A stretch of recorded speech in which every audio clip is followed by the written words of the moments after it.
Denise POV. Good morning! Masaya kong bati sa lahat, pero hindi ko sinulyapan si Tristan. Kailangang iparamdam ko dito na hindi ako apektado sa presensya niya. Rachel fixed my chair at saka ako naupo. Kaharap ko si Patrick dahil nasa puno ng mesa si Tristan. Dahil bilang ang boss ng Bella, nandito si Laura. Katabi niya si Patrick dahil ayon sa research ni Luke, siya na ang head ng design team ng Bella. Nandito din si Micah, May and Gina at promoted na din sila as a senior designers ng kumpanya. Hinitian ko sila lahat, then Tristan started to speak. We can start the meeting, Miss Fontanilla. The floor is yours. He announced and I just said, thank you, na hindi siya nililingon. Well, as you all know, my designs in Belzeza fashion are only exclusive to certain people. We never mass produce and to maintain the quality and the profit we get from it. Rachel distributed the folders na may kopya ng mga designs ko to Patrick. Tristan and Laura, binuklat naman nila yon at tiningnan isa-isa. Those are my latest designs at hindi pa nilalabas ng Belzeza fashion sa Milan. I was thinking na dito i-launch ang mga designs na yan after our merger. And I decided to open that to the public for mass production. Patuloy ko. These are wonderful designs, Miss Fontanilla.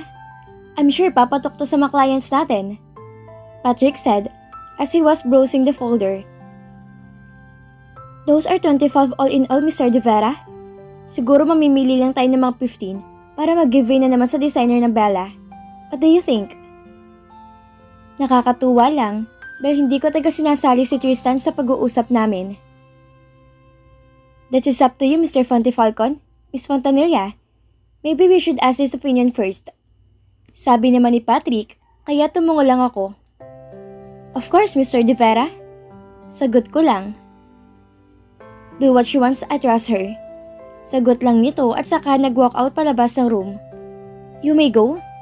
Sabi naman ni Patrick sa mga nandito, kaya kami na lang ang naiwan. Inayos ko na ang gamit ko at saka ako tumayo pero pinigil naman ako ni Patrick. Maging sensitive ka naman sana sa feelings ni Tristan, Denise. Alam ko nasaktan ka, pero nasaktan din siya. At hanggang ngayon ay nagdurusa siya. Alam ko nagalit si Patrick sa ginawa ko, pero hindi ako yung tipong yuyuko sa kanila. Look, Mr. De Vera, I am trying my best na ipakiharapan yung kaibigan mo. Pero ang ipakitang wala lang nangyari sa amin, yan ang hindi ko kayang gawin. Matigas sa sagot ko kay Patrick. Hindi mo alam kung ano pinagdaanan niya, Denise. Mariing sabi nito sa akin, kaya napangiti ako. Bakit? Kayo ba? Alam niyo ba kung ano pinagdaanan ko? Did you know how much I suffered? Mentally and physically? Pinigil kong sarili ko na isama pati ang pagkawala ng baby ko. Dahil hindi pa to ang tamang panahon. He is also a victim, Denise. Both of you. Kaya sana lawakan mo naman ang isip mo. He continued. Kaya lalo ko nakaramdam ng galit. Bakit lahat itila nasa panig ni Tristan? Paano naman ako? That is so easy for you to say, Patrick. Pero ito lang masasabi ko. Hindi ko kayang patawarin si Tristan.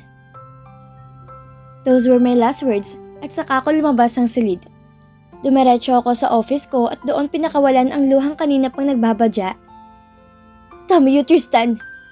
Sigaw ng utak ko. When lunch came, ay lumabas kami ni Rachel para kitain si Luke sa isang restaurant. Sa VIP room kami tumuloy, since ayaw ko na may makakita sa amin na magkausap. Luke is now working as a private investigator, kaya naman madali lang sa kanyang imbestigahan ang insidente noon sa bar. Malaking bagay talaga siya para sa gagawin kong paniningil. He was already inside nang dumating kami ni Rachel, at agad naman kami nagsimulang kumain. Kamusta ang pagkikita niyo ni Sir Tristan? Tanong ni Luke habang kumakain. Okay lang, nothing special. Nagkwento siya, bla bla bla. Kwento ko dito, kaya naman natawa siya sa akin. So patatawarin mo na ba? I know he is just teasing me. Hindi pa ako nasisiraan ng ulo, Luke. Taas kilay kong sagot sa kanya. Pero kasi bro, di ba sabi ni Sir Patrick, nagdusa din daw si Sir Tristan. Nabiktima lang din daw siya gaya mo. Sabat ni Rachel. Kung nagdosyo siya, he deserved that, bro. Kasi hindi niya ako pinaniwalaan. Kung sana nakinig siya, hindi naman kami aabot sa ganito. And I hate him for that. Oops, huwag kalimutan. There's a thin line between love and hate. Luke said at saka siya tumawa ng paningkitan ko siya ng mga mata. I hate him. Period. Sagot ko dito, kaya tumigil na siya sa pangaasar. By the way, nasimulan niyo na ba yung plano? Tanong ni Luke at ang tinutukoy niya is si Laura. Jeric made an investigation about her at nalaman niya na pain pala nakakompetensya ng Bella si Laura. Galito kay Tristan dahil sinuspindi siya noong panahong nagkaroon kami ng alitan at dahil din hindi niya makuha si Tristan sa pangaakit niya. The rival group offered her money kapalit ang mga nako na designs ng Bella pati na mga information na pwede nilang magamit laban sa kumpanya. Yes, Luke. Nagsimula na. At hindi magtatagal. Maglulupas ang kahiyan sa babaeng yan. Napangiti si Luke, then he raised his glass. Cheers! Sabi naman ni Rachel. The days went smoothly, lalo't hindi ko nakikita si Tristan dito sa kumpanya. 1 week na ako dito, and it's a surprise na hindi man lang kami nagkakasalubong. Hindi kaya to pumapasok?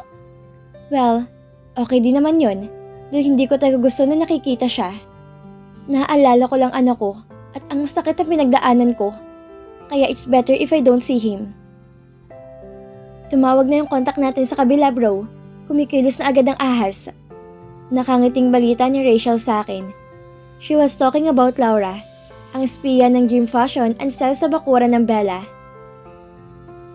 Did she give out my designs? Tanong ko dito, dahil sigurado akong yun ang gagawin niya. Yes, bro. Ang sabi 5 daw pinadala sa kanila ni Laura. Natawa ako sa ginawa niya. Wrong move. Last week, we gave her a copy of the designs na gusto kong ilan siya Bella. Actually, ibang binigay ko sa kanya. Mga designs yun na kaibigan kong fashion designer sa Milan. At ang napunta kay Patrick at Tristan ay ang mga original designs ko. Pinatawag ko si Laura at itinuro ko sa kanya mga designs na kunwari ay napili ni Tristan. Hinayaan ko sa kanya ang folder at hindi ko niya kinuha uli, kaya expected ko na nagagawa ng kabalbalan ang babaeng to. The moment na ilabas yun ng Dream, my friend will file a lawsuit against them since nasa kanyang original copy noon. Thankful lang ako dahil pumayag to sa plano ko since malaki ang naitulong ng pamilya ko sa kanya. She is starting to dig her own grave, bro. Masyado siyang galit sa pera at masyado siyang bitter sa buhay, kaya kapahamakan ang aabutin niya. Napailing ako sa pwedeng kaharapin ni Laura once sumabog ang gulong pinasok niya. Ang sabi pa ng informant, gagawin ang launch nila 1 week before our schedule. Dagdag pa ni Rachel. Let her be. Hayaan mo siya sa gusto niya. Hindi natin babaguhin ang schedule natin para hindi siya maalarma. Okay bro, noted. Rachel said at saka siya lumabas ng opisina. Hindi nagtagal ay pumasok naman si Ma'am Ocampo at may dala tong envelope. Denise, I'm sorry. May invitation pala sa'yo tonight. Nahalo sa ibang gamit ko kaya hindi ko na ibigay sa'yo agad. Inabot ko naman ang envelope and saw that the party will be hosted by Senator Hilario Aizon. He is my papa's friend, kaya siguro na-invite ako since nandito ako ngayon sa bansa. Bumalik na kasi si Kuya at Jeric sa Milan dahil may aasikasuhin sila doon. Okay lang po ma'am, nothing to worry about po. Sabi ko, dahil nakikita ko na nag-aalala si Ma'am Ocampo. So aaten ka ba? Tanong niya sa akin. I have to po. Magtatampo po si Tito. Birthday pa naman niya. Sabi ko na lang dito. When she went out, ay kinuha ko yung phone ko at tinawagan si Luke. May balita na ba kay Allen, Luke? Same pa rin ma'am. Nasa US siya pero malapit nang umuwi dito dahil matatapos ang kontrata niya doon. Napangiti ako sa balita ni Luke. Mukhang kailangan ko ng paghandaan ng pagkikita namin ulit ang boy best friend ko. After work, ay nagbihis na ako para sa party ni Tito Hill. Bala ko lang naman magpakita dito para lang mapagbigyan ang imbitasyon niya. Mabait naman kasi to pati ang asawa niya na ilang beses ko nang nakaharap sa tuwing dumadalaw sila sa Milan. It's sad kasi hindi makakasama si Rachel dahil pinapauwi siya ni tita sa kanila. Pinayagan ko na since matagal na silang hindi nagkita ng mga to at linggo naman bukas. Kasama ko ang driver at 2 bodyguard ko sa pag-alis. Look hard the bodyguards, ayun na rin sa utos si kuya. Kaya kahit ayoko ay wala akong magagawa kundi ang sumunod. Munti ko na makalimutan na isa na nga pala akong Fantanilla. Malaki ang bahay ng mga Aison, bigatin ang seguridad dahil bigatin din sila mga tao, kaya hindi makakapasok pag wala kang invitation. Welcome ma'am, sabi ng babae na makita ang invitation ko at agad akong pinapasok sa loob ng bahay. Oh my God, pumpkin! I almost rolled my eyes sa tawag sa akin ni Tita Cherry. Ito kasi ang tawag sa akin ni Papa kaya nakikigaya naman sila. Good evening, tita. Sabi ko at bumeso ako dito. You look amazing. Puri niya, so I returned the compliment. Ikaw din, tita. You look gorgeous po. Well, wala namang bola yon. Dahil at her age, maganda pa rin talaga siya. Lalo't alagang-alaga siya ni Tito Hill. Let's go inside. Alam mo ba? Kanina pa kitang binibida sa mga asawa ng senators. Lahat sila excited magpagawa ng damit nila for the upcoming gala na i-host namin. Masayang kwento ni Tita Cherry sa akin. Really, tita? Well, di ko tatanggihan yan.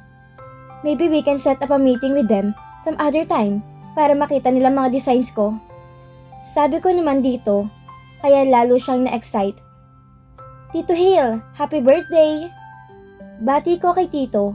Yumakap ako dito and kiss his cheeks. Pumpkin, akala ko hindi ka na darating eh. Sabi nito sa akin. Tito naman, stop calling me Pumpkin. Nakakahiya po. I smile at him, kaya naman tumango siya. Kumain ka na sa loob, iha. Have fun. Sabi niya sa akin, kaya naman tumango na ako at hinilan na ako ni Tita Cherry sa loob. Ipinakilala niya ako sa mga kaibigan niyang asawa din ng mga senators at nagkasundo na kami na mag-set ng meeting one of these days since 2 months pa naman ang date ng gala party. Busog naman ako dahil nag-dinner muna ako bago pumunta dito. Wala naman kasi akong balak magtagal since wala naman akong kasama. Kumuha ko ng wine at saka naglakad palabas ng garden. Parang bigla kasi ako na-suffocate sa dami ng tao at mas gusto ko ng open air. Hindi pa ako nagtatagal ay naramdaman kong may tao sa likod ko. Lumingon ako at hindi nga ako nagkamali. It was Tristan. So, invited din pala siya dito? Iniwas ko ang mata ko since biglang kumabog ang dibdib ko. After all these years, hindi pa rin nagbabago si Tristan. Gwapo pa din siya at mabango. He still uses the same perfume na gustong-gusto kong inaamoy noon. Are you alone? Tanong niya sa akin, pero nanatili lang akong tahimik. Hindi mo pa rin ba ako kakausapin? He sighed. Let's talk. Marami akong gustong sabihin, Denise. I know it's too late to explain, but still I want to try. Let's not drag the bus anymore, Tristan. Nangyari nang nangyari. Nagkasakitan na tayo. Wala naman ang dapat ipaliwanag. Hindi ko siya tinitingnan. Hindi mo na ba ako mapapatawad? His voice was pleading, kaya naman tumubok uli ang puso ko. At hindi ko to nagugustuhan. Malaki ang kasalanan ni Tristan sa akin. Hindi na ako dapat apektado sa kanya. Umiling ako. And I know he saw that. Pwede ba kitang mayakap, mi amor? Even for the last time? Hindi ako nakasagot. Hindi ko inaasahan na marinig to mula sa kanya. His endearment was echoing in my mind. Kahit ito na lang, mi amor, kahit sa uling pagkakataon, kahit hindi mo na ako patawarin, just one last hug at aalis na ako. Pakiramdam ko, sasabog ang dibdib ko sa sobrang lakas ng tibok nito. My tears are starting to fall, pero pinahid ko yon. Hindi ko alam kung bakit ko to nararamdaman. Aalis ba siya? Lalayo? Napapikit ako na maramdaman ko ang yakap ni Tristan mula sa likuran ko. That familiar feeling came out as he hugged me from behind. Ikaw lang ang babaeng minahal ko ng ganito, mi amor. It's you or no one. Always remember that. Mahal na mahal kita. I still love you kahit alam kong imposible mo na ako mahalin ulit. Pinigilan kong sarili ko na mapahikbi. Nanatili akong nakatayo kahit pa ang totoo ay para na ako mabubuwal.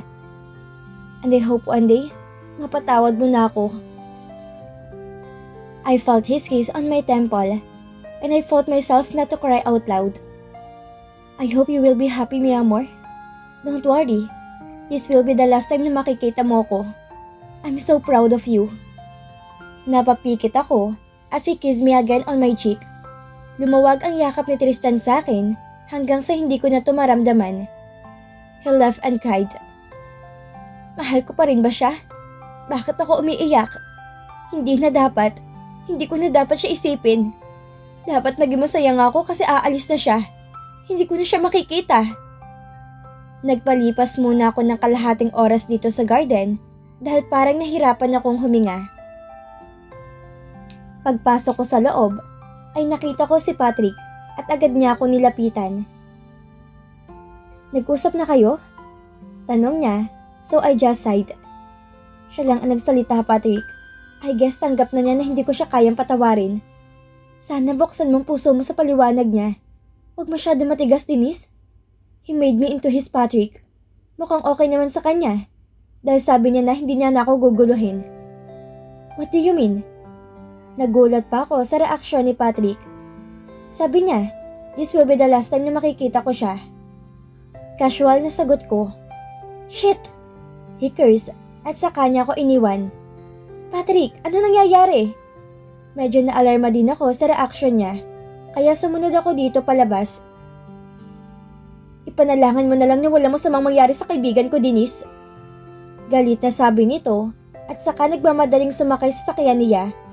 Agad akong tumakbo papunta sa kotse para masundan si Patrick. Hindi ko na nga nagawang paalam kina Tito Hill at Tita Cherry sa kagustuhan ko mahabol si Patrick. Sundan yung kotseng yon. Utos ko sa driver na makasakay na kaming lahat sa kotse. Mabilis ang takbo ni Patrick kaya hindi ko mapigilang mangamba. Ipanalangin mong walang mangyari masama sa kaibigan ko. Those words continue to echo in my mind. Kaya lalong lumakas ang tibok ng puso ko.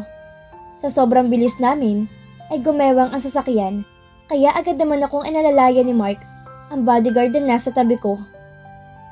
Ano nangyari? Sigaw niya sa driver na pilit kinokontrol ang manibela. Mukhang sumabog ang gulong natin.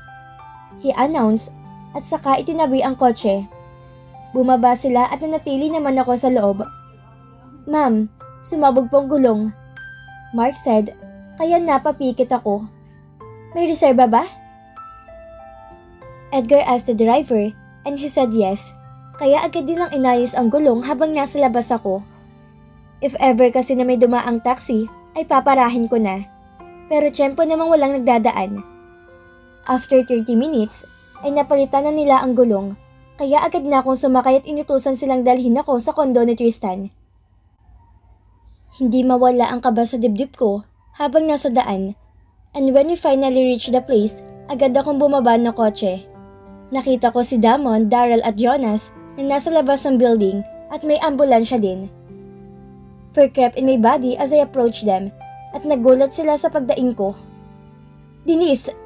Jonas said at agad akong nilapitan habang masama ang tingin sa akin ng dalawang kasama niya. Jonas, ano nangyari? Bakit may ambulance? Nanginginig na tanong ko, pero agad niya akong hinila palayo. Umalis ka na, Denise. Baka makita ka ni Patrick at lalo magkagulo. Taboy niya sa akin. Pero minaksi ko ang kamay niya. Ano bang nangyayari? Lumapit uli ako sa kinaroroonan ng ambulansya at sakto namang palabas ng building si Patrick, kasabay ng ilang mga naka-uniform na tao. Sa palagay ko, ay mga nurse iyon base sa suot nila. Patrick saw me at aaminin ko, natakot ako sa dilim na mukha niya habang nakatingin sa akin. Nakita ko ang taong nakahiga sa stretcher, kaya para ko nanlamig. Tristan? He was unconscious nang isakay sa ambulance, at may bandage sa puso na hawak-hawak naman ng isang nurse. "What are you doing here?" Patrick said, with obvious anger in his voice. "Patrick, bakit?" I cannot find the right words to say, kaya napatitig na lang ako kay Tristan na nasa loob ng ambulansya. "Umalis ka na!" Sigaw niya sa akin, kaya napaatras ako. He went inside the ambulance at saka tumabilis na umandar at nang lumingon ako, wala na ang tatlo nilang kaibigan. I ran to the car para muling sundan sa ang hospital dadalhin si Tristan. I was crying in the car. Hindi ko mapigilan ang mga luha ko. Did Tristan try to kill himself? Well, I think it's obvious. At natatakot ako para sa kanya. Oo, galit ako sa kanya. Pero hindi ko naman pinagdasal o inisip na aabot sa ganito. I prayed for him habang tumatakbo ang sasakyan. Hindi dapat ganito. And I can't help but be angry at myself too. Naging matigas ba ako sa kanya? Dapat ba kinausap ko na siya para nagkalinawan na kami? As the car reached the hospital, ay agad akong bumaba para hanapin ang ER. Nakita ko ang 4 na kaibigan ni Tristan na nasa labas ng ER while waiting. Napahinto ako dahil pakiramdam ko bibigay ang tuhod ko sa sobrang takot na nararamdaman ko. Patrick saw me and he approached me sa kanya hinaklit ang braso ko. "Di ba sinabi ko na sa'yo na umalis ka na? Bakit nandito ka pa?" He was mad at me and I flinched dahil medyo mahigpit ng kapit ng kamay niya sa braso ko. Lalapit sana sina Mark at Edgar pero umiling ako sa kanila kaya hindi na sila nagpatuloy. Then Patrick dragged me away. We rode the elevator at sa rooftop ng hospital kami nakarating. Lumabas siya ng elevator kaya sumunod naman ako agad sa kanya. He placed his hands at the back of his head while walking. His shoulder shows tension and anger. This is the first time that he did this, Denise. Nung una nakaligtas siya, pero ngayon hindi ako sigurado. Patrick's voice was shaking as he looked at me with those piercing eyes. Noong hindi kanya nahanap, he decided to kill himself. He was hurt and angry at himself, kaya naisipan niyang tapusin ang paghihirap niya. Naupo si Patrick sa isang bench doon, and if on cue, lumapit ako at naupo sa tabi niya. Nakatanaw kami pareho sa kawalan, not until he decided to speak again. Nakaligtas siya, and he went through therapy dahil sa anxiety. Matyaga namin siya binantayan sinamahan ng mga kaibigan ko hanggang sa maging okay siya. Tapos ngayon heto na naman. He looked at me again with those mad eyes. He just wants your forgiveness, Denise. Yun lang. We will let go of the past once ibigay mong hinihingi niya. Hindi yun ganun kadali, Patrick.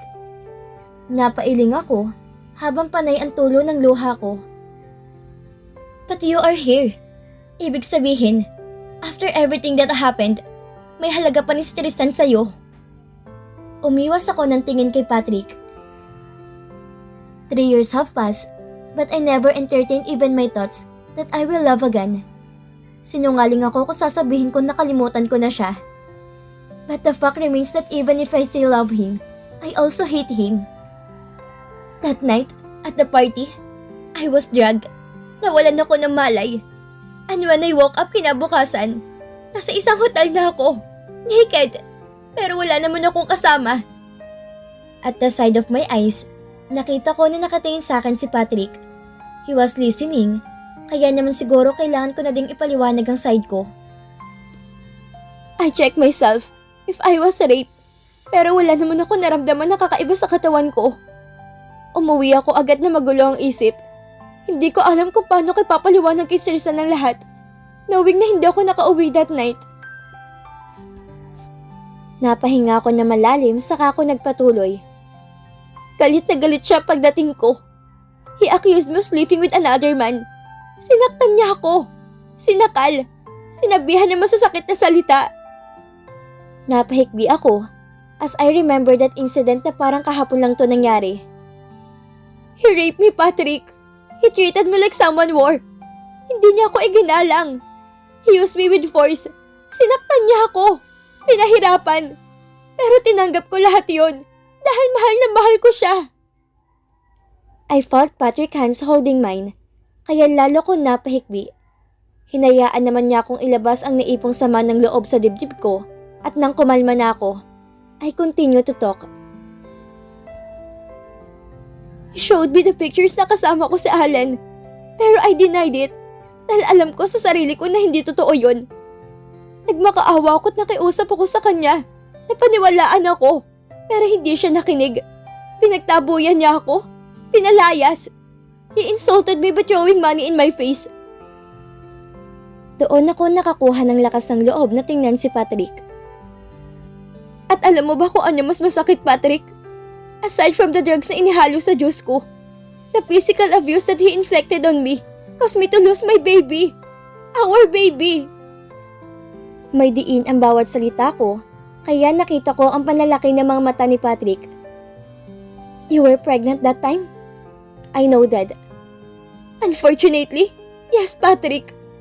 Pero masakit na ang daddy niyang isa sa dahilan kung bakit siya nawala. I know that I was pregnant even before I attended the party. So there is no way na maglalasing ako. Alam naman namin yun, Denise. We found out that the pictures are edited ng sugurin si Allen ni Tristan. We also proved that dahil nasa US si Allen nung araw ng party na yon. Natawa ako ng mahina sa sinabi ni Patrick. So alam pala nila? Kaya ba hindi kinaya ng konsensya ni Tristan? Kaya siya nagtangka magpakamatay? Except the pregnant part. Hindi namin yun alam. Natahimik ako. Talaga palang plano ni Laura at Douglas ang lahat ng to. But I kept my silence. Hindi ko ipapaalam kay Patrick ang tungkol sa investigasyon ni Luke. Alam kong kikilo sila kaya hindi pwede. Ako ang mas karapatang maningil. At dito na po nagtatapos ang kabanata ng ating kwento. At sana'y muli niyo po akong samahan sa mga susunod pang kabanata. Maraming salamat po at ingat po tayong lahat.